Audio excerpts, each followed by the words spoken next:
Welcome to Ladies Who Launch, not your average business podcast. Dropping every other Wednesday, Alyssa and Dakota are two successful and opinionated marketing entrepreneurs engaging in insightful conversations with industry thought leaders, as well as casual conversations surrounding our lives as entrepreneurs.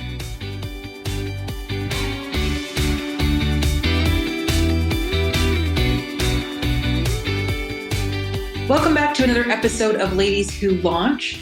And we are going to do something a little interesting today. We are going to do a part two to the last two episodes that have just been released.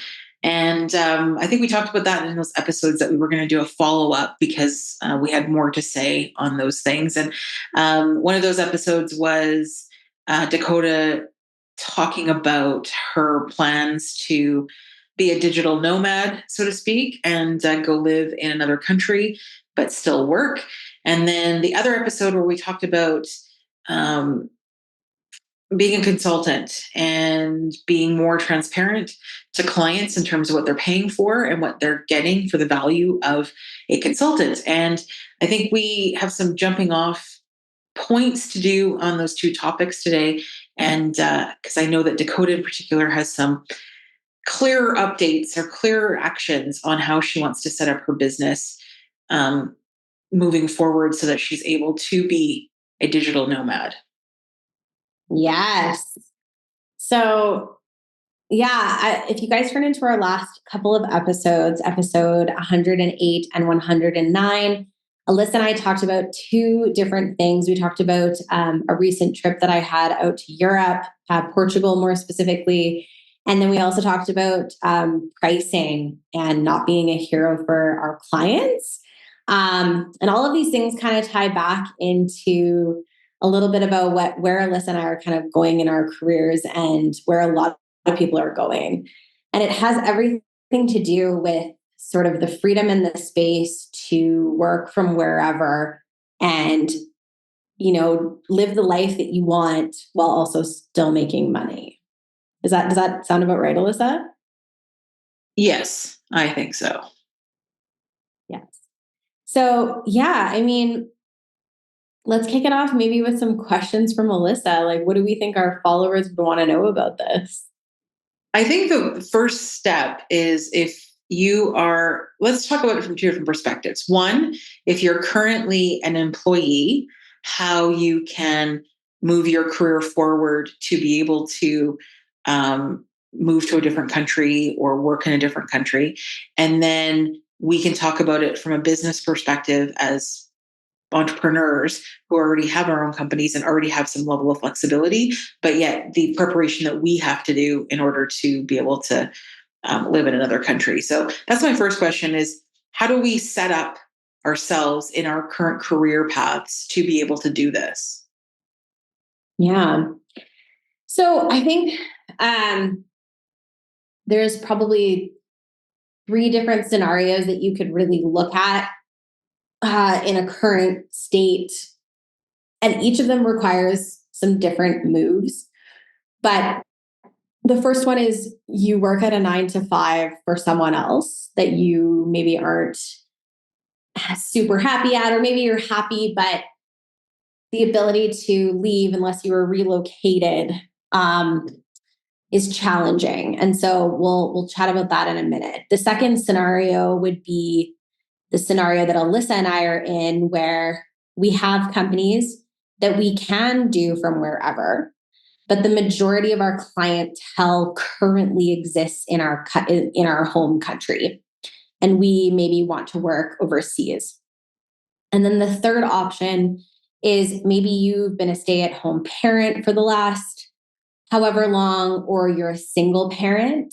And so things are a little bit potentially more challenging in that you have to consider your family. Whereas the first two scenarios, let's call it and say that those are single people with excess income. And so the third scenario would be that you have other people to consider. So let's kick it off with the 9-to-5. The very first thing I would say that you should do if you are someone who's working in a 9-to-5 environment is right off the bat, check to see if your company will let you work from another place, because if you are a digital marketer or somebody who's in communications or marketing and you don't necessarily have to be at work in the office all of the time, or maybe you already work remotely, there's always an opportunity there to ask the question of, hey, can I go work from like Vancouver Island or Europe or Asia? Maybe it's for half the year, maybe it's full time. I know a couple of people who literally just asked, and their bosses, like for instance, if my employee asked if she could do her job from another country, it would be a yes, because I don't necessarily need her here all the time. And I could probably hire someone else to do the heavy lifting for things in Calgary.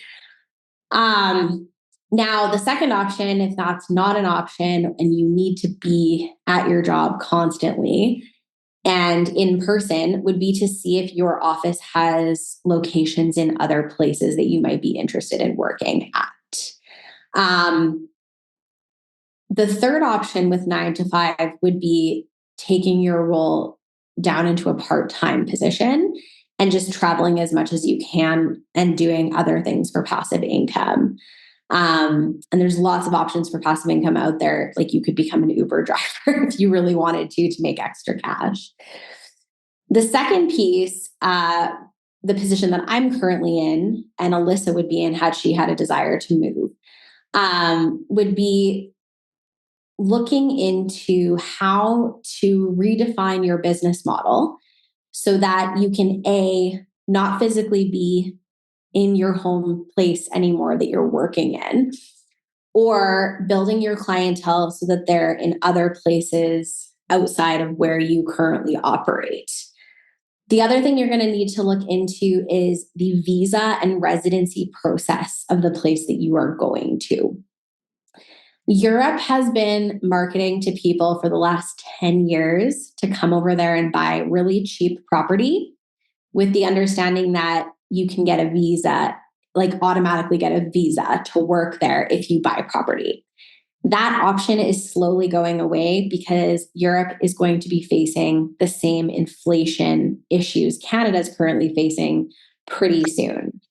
The other thing is, in a lot of areas of Europe, especially the more popular bigger city center areas, there is a housing crisis happening where too many expats are moving over and taking housing. They're paying more money for that housing, and the locals can no longer afford to rent, which is really sad and upsetting. So if you're thinking about moving to Europe, let's say, I'd highly recommend doing some major recon into the different visa levels you can get. And also just primarily asking yourself the question of, do I want to be nomadic and travel throughout Europe?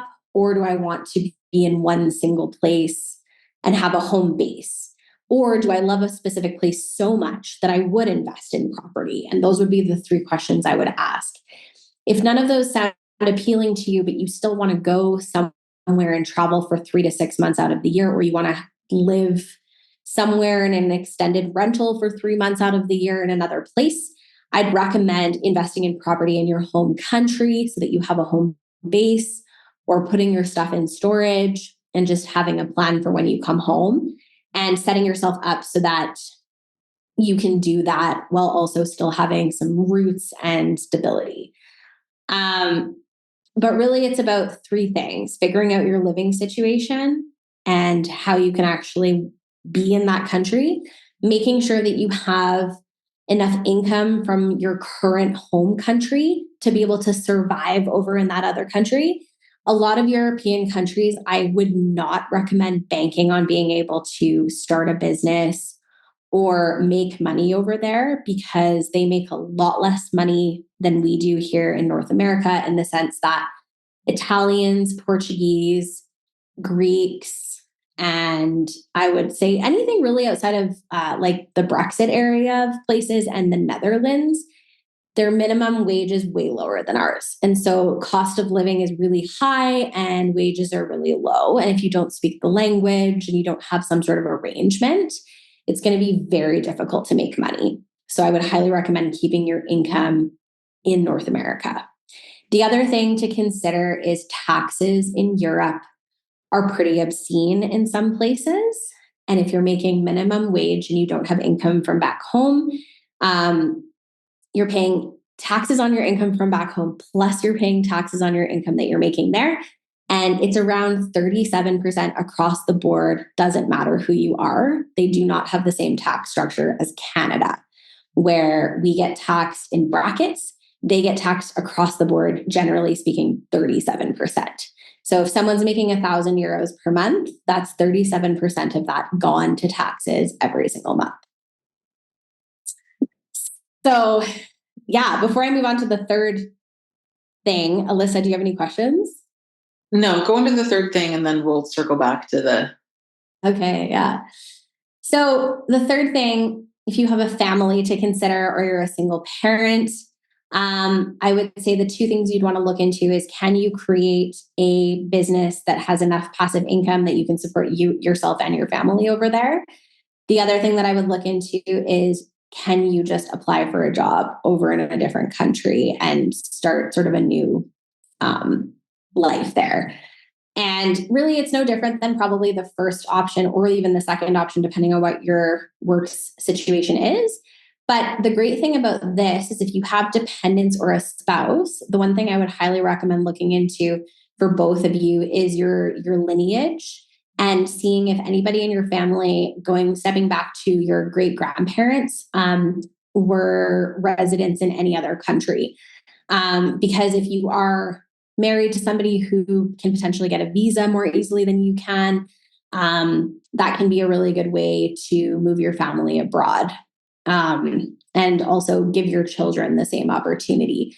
The other thing that you can do if you have kids, and I have a couple of friends who are doing this, is just save money and make the sort of pledge to go and be abroad for like a year, and take the kiddos with you, commit to like homeschooling them, I guess, pull them out of school for a year. I've had a few friends that have done this, or go away for, commit to like a year or two of traveling, go away for 3 months, come back, go away for 3 months, come back.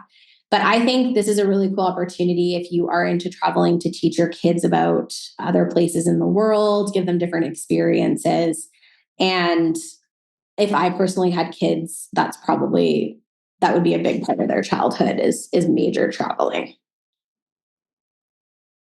Yeah, I think the takeaways, I'm going to dive into more of the entrepreneur side because that's where we exist. And I think it ties into the other conversation about being transparent about what it means to be a consultant, or as well. But the first point you made about being a 9-to-5er is probably where a lot of people exist right now. And my philosophy on, it doesn't matter if you're traveling, or it doesn't matter what sort of goals you have for yourself. You can only save for as much as you can save, because you still have to exist. So my first inclination to tell people is to figure out ways to make more money, because you can't save in quotes, yourself into being able to travel. Yes, you can allocate certain dollars, like as we all should, into emergency funds and sinking funds for travel. But if you have the ultimate goal of wanting to be someone who is able to work 6 months from somewhere, or even like go on an extended 3-month vacation, or all of that, you have to figure out other ways to make money. Start bringing in more money is easier than trying to save your way into being able to do these things. So as Dakota mentioned, there's lots of different passive income opportunities now, like drop shipping and Amazon. I mean, everyone's sort of, you can go on Google and find those sorts of things. But even with your current 9-to-5, is there ways that you can be asking for promotions? Can you be asking for raise? Particularly women are terrible at this in terms of being able to go and ask for wages that they deserve. So starting with that even is, how can you make even more money in your current job? And then thinking of those other ways to make money, whether, it's creating a side gig, driving for Uber, driving for Skip the Dishes, or going to stock shelves at Indigo Books, which would be my dream, at night, or whatever your other thing is just figure out other ways to bring in income that you can automatically then sink into those potential travel funds. So that's sort of, and then if there are ways from a 9 to 5 perspective that you can start doing even side gigs of project work or doing so-called client work off the side of your desk. If you have, say you're working for a ad agency as a graphic designer, well, can you be bringing in work on the side doing logos or brands, things like that for friends of family members and their businesses, blah, blah, blah. Like think of other ways that you can use your talents to bring in money outside of your strict 9 to 5. Absolutely. Then the other, when we're talking about taxes, I mean, when we get into the entrepreneur side of this, and yes, as entrepreneurs, we automatically have more flexibility than a 9 to 5er in terms of where we choose to do our business. But when we were talking in the last episode about as consultants, we need to be better at being more transparent about what people are paying for in terms of overhead and things like that. We need to be better at separating ourselves from clients in that day-to-day expectation that you're always going to be available to them. And that's something that most of us entrepreneurs need to start being able to do, in the fact of if you do want to set up your business to be able to work anywhere, your clients need to understand that you aren't at their beck and call at all times, because that just isn't feasible if you're working in another time zone around the world, et cetera, et cetera. So being open and transparent about the plans of your business in order, like, so they understand that 6 months of the year, you're going to work in Costa Rica or whatever it is. You have to sort of set the parameters and set the expectations to your clients that they understand that you are not going to be accessible to them at all times, because you're not immediately going to be in Calgary or Vancouver or wherever it is that you live. So there's also tax implications from an entrepreneur's perspective in terms of how you have set up your business. If you're paying yourself a salary versus a dividend in your corporation, how much money you're leaving in your corporation, because again, Canada doesn't follow, your taxes don't follow you. If you are a 9 to 5er and you go work in another country, you don't have to pay taxes back in Canada if you don't live here anymore. But if your company is incorporated in the country, then, and you're getting paid and your bank account and your money's going into your bank accounts in Canada, that's income here. So then you have to figure out the tax implications of what that looks like. But there are lots of lawyers and all of that deal with this on a regular basis. So make sure that you're sort of putting all those ducks in a row at the beginning in terms of setting up how you want your business to be able to run, and being able to take money from that business in the most efficient way when you're in another country. So that's kind of where we exist in the transparency perspective, is that you do have to tell your clients, like if you are an entrepreneur, that you are planning on spending half the year in Italy. That's only responsible. You can't just go to Italy and pretend that you're still working in Calgary. That's not fair for them. So there are sort of lead ups that you have to sort of prepare your clients and your work for, that they know that you're going to be 8 hours ahead or 12 hours ahead, and that they can email you and you might get back to them in 6 hours. Exactly. And you also have to set up your life in a way that you can accommodate that. So as an example, if I were to shift my life to Portugal, because this has been something I've been thinking about, with the time difference, if I wanted to work with clients still in North America, in Calgary specifically, I'd want to set it up so that there were people here, and there are people here, but so that those people were taking on more robust responsibilities to be able to be on the ground while I'm not here, but to be able to do my business consulting and one-on-ones and calls and coaching and all those sorts of things, training, just like one-on-one calls with clients.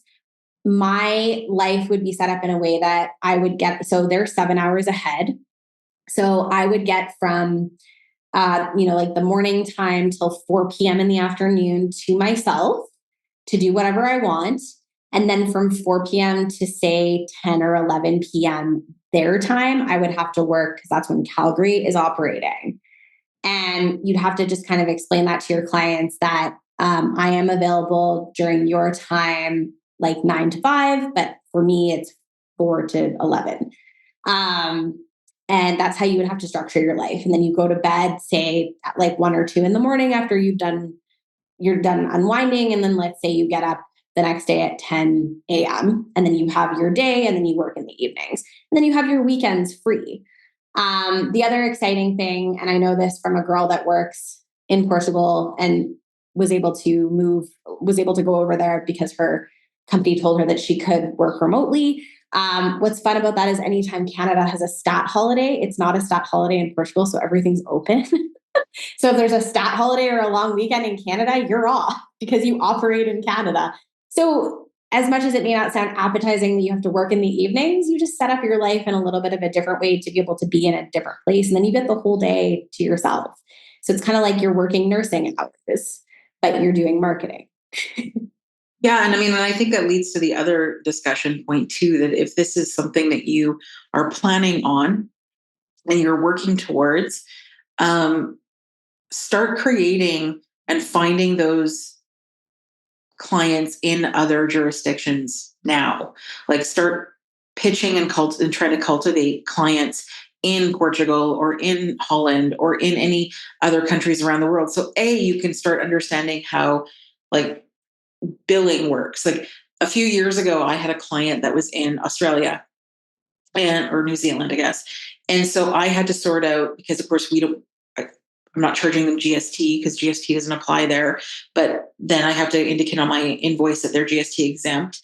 And then the exchange and having a different bank account that's accepting the currencies, like if you're doing a lot of work with American companies, having a US bank account. So the money flows into a US account, even if it's with your RBC. So you're not always having to do currency exchanges and you're not getting dinged on currency fluctuation. So starting to sort that out and getting some clients in other areas that while you're still in Canada and can work with your accountant on setting up the proper banking processes to ensure that the payments and all that go through appropriately and that you're not being dinged for exchanges and all that kind of stuff. So start working on those things now, so that when you do, if it's a year or 2 or whatever your timeline is of when you want to start making that leap, you have some recurrent and regular clients in other countries that you already know how to work within that system. Absolutely. And that actually brings me to a really good point. Sorry if this is kind of redundant, but also taking into consideration that if you're going to keep all your income in Canada, highly recommend making sure that you're bringing in double and then some what you would normally bring in to sustain your lifestyle in Canada, because it's pretty on par. I would say that it's cheaper to live over there in some places. It depends where you're going. Let's call it Portugal again. If you're planning to live in Lisbon, rent is going to be very similar to here when you factor in the exchange rate. So if you're looking for a 2-bedroom apartment in a really nice neighborhood, you're probably going to be paying the same amount that you pay in Calgary. But when you're getting paid in Calgary in Canadian dollars, the value isn't the same in euros. So you're going to want to make sure that you're making you'll want to make like a budget in euros and then translate that to make sure that you're making that. And then of course, always making a little bit extra for buffer, and then making sure you can keep up with your obligations in Canada, like staff, taxes, operating costs, that kind of thing. And so highly recommend for the first little bit, as you're getting your feet under you, maybe looking at living somewhere cheaper. So for instance, if I plan to move to Portugal and my dream is to live in Lisbon, I'm either going to have probably between 15 and 20K Canadian dollars coming in per month, or I would have to look at going to a smaller surf town to live where things are cheaper, where groceries are cheaper, where I don't need a car. The other thing you should take into consideration is the lifestyle over there. And that's part of the reason and the intrigue for wanting to go there. But it's completely different from here. And then the other thing is, like, when you're on vacation in a place, it is going to be much different living there. Yes. When you're on vacation and you're paying locals money for things, of course, they're paid to be nice to you. Okay. So when you're on vacation, you have to remember that you have rose-colored glasses on, and the rose-colored glasses are going to come off very quickly if you are living in a place. People don't have to be nice to you. Things will be hard. And if you're really thinking, sorry, I shouldn't say things will be hard, but things will probably be more challenging than you think. As an example, I have a friend who moved to Portugal, and some of the weird shit that I had no idea was a thing. If somebody were to deliver you a package from Canada and it were to get dropped off at your apartment in Portugal, and the majority of the housing is apartments, unless you live in the south or the mountains, sometimes they will fleece you on the like they will charge you an extra tax, not even duty, an extra tax on before they will give you your item. So they know you're not from there. So they might be like, yeah, I need $300 for me to release this package. The other thing is, if you plan to bring anything with you to Portugal, there is a massive tax on anything that you wish to bring with you. Example, if you want to bring your mountain bike, it's probably going to cost more money to bring your mountain bike to Portugal than it would be to just buy a new one. The other thing is, if you want to buy a vehicle as a foreigner in Portugal, you pay a tax because you are not a citizen. So you will probably pay a gargantuan amount of money to buy a vehicle because you are not from there as a tax, as a foreigner tax. Yep. And honestly, the government is a bit corrupt in that this shit just gets made up. Like, it's not even a regulatory thing. It's literally the locals trying to survive because they don't make any money. So you just have to be careful because there will be a million extra expenses that pop up. And the other thing I want to really drive home that was taught to me, and I'm really thankful for this, is everybody and their dog has an offering online telling you that they can help you move to another country really easily. And 90% of them are scams. So be very careful who you allow to help you, especially lawyers. Yeah. There's entire like thing, like what's the word I'm looking for? Like there's entire whatever job networks of that nonsense that goes on that like it's a huge moneymaker to scam people. But I will say too, like if you think of how frustrated you can be dealing with your bank here in Canada over transfers or fraud or whatever, just imagine trying to do that in a country that you don't speak the language and they give two shits about you. So all of those things that we deal with in our day-to-day existence is very difficult. And I will say too, having visited Europe as well, they work like the expectations are way different. Like the expectations of getting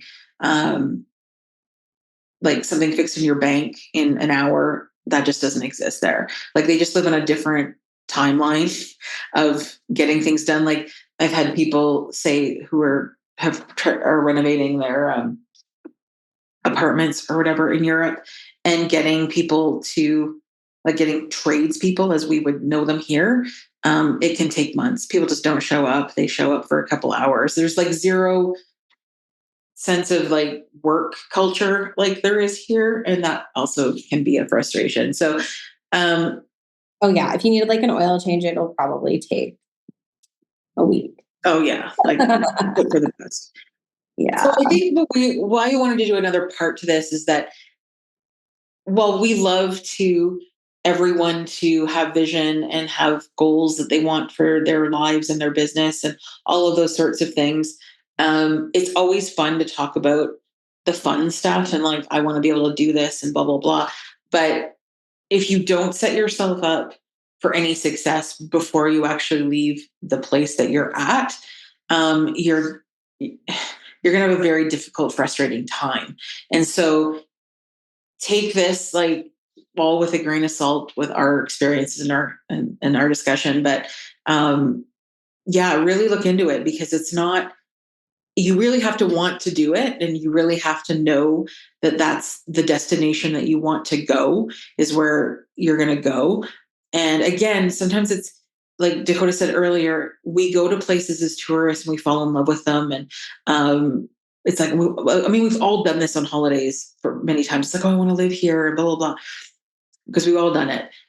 But when you start actually taking those steps to make that decision to move to a different location, you really have to be prepared that your experience with it as a tourist is not the same as it will be as an expat that has come in to jack up their cost of living and to buy up real estate and make it unaffordable for everyone who lives there. Because you have to know that's what they're looking at you doing as a rich, quote unquote, Westerner coming in to their country. So I think you really, in my opinion, and I don't want to get judgmental, but like everyone and their dog wants to move to another country. And I knew this before. I've known that I've wanted to do this for years, but for me, just thinking about the sweat equity that would have to go into it, I wasn't prepared in the last few years to pull up my roots that I was working hard to make here. And now I am prepared, but I'm also going to take my time. Like, I am in no rush to do it. And now I'm even thinking about buying a van and traveling North America for a year first before I go. And I also might buy property in Canada and just go for half the year. I'm not really sure. I just know that I, at some point, want to experience a different thing, but that's my why. And I think you should know your why. It shouldn't just be because it's a beautiful spot. It should be because you love the culture. You love the people. You walk down the street and it feels like home. You don't feel scared to live there or be there. You know people there. Like, I've gone to Portugal twice now, and I have like a kind of quasi little mini community of people that I know and trust that I can access at any time. So that when I go through a big culture shock, if I do decide to move there, which I will, I know who to turn to. I have a community. And then the other thing is just knowing that like it is a long and arduous process, especially to get residency somewhere else, unless you're married to someone who's from there or dating someone who's from there. And like you guys are thinking about getting married, like it is really hard unless you have $500,000 to slam down on a property. And even then, you should really be considering the impact of what you are doing to the locals, unless you're going to create jobs for them and like add something. I think it's really inappropriate. Yeah. And I think we talked about that in the last episode too, that I don't think we don't want to be the person. And I don't think we'd want to associate with other people who are going over to basically make life more difficult for people where you're moving. And that's why I have no interest in moving to a second or third world country, even though it's super cheap, because I don't need to be a colonizer. That's not something that and you can go there for 3 months and enjoy it and come home.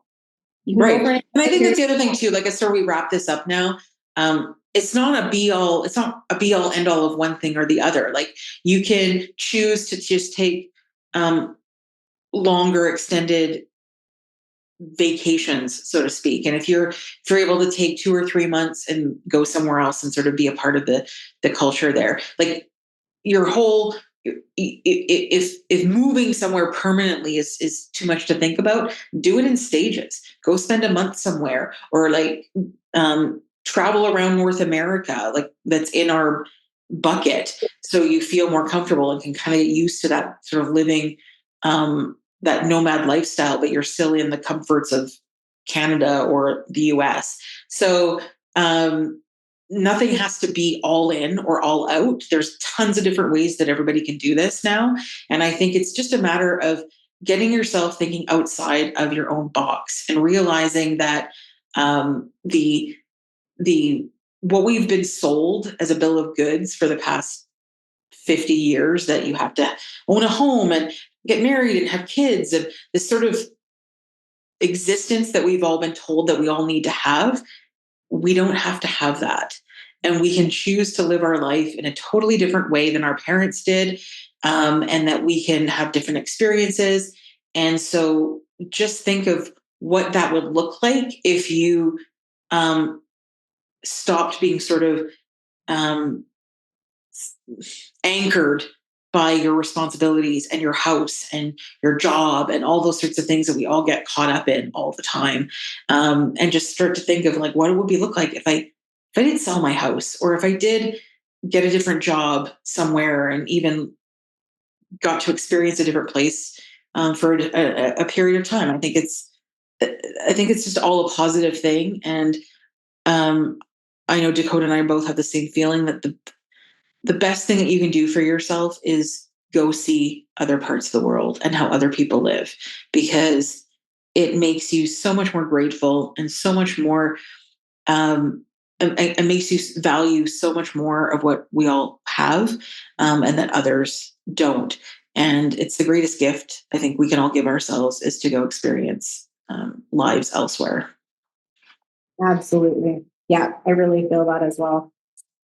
Anyway, we are both happy to answer questions. We have both traveled extensively and have very obvious feelings about this situation. So if you're having questions, or you want to know some of the places that we visited that we think would be good sort of starter places to go for a longer sort of stay in any location, just reach out to us at Ladies Who Launch Pod on social media, or at ladieswholaunchpod@gmail.com. And Dakota and I are happy to point you in any directions, or point you to people that we found helped us, or just give you some recommendations. So we want everyone to be able to experience other things. And if we can help facilitate that, then that makes us happy too. So anyway, join us next time on Ladies Who Launch.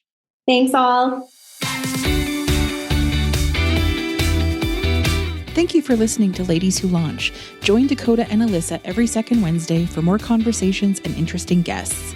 Be sure to give us a 5-star rating and connect with us on Facebook and Instagram. If you send us a question, we may answer it on a future episode.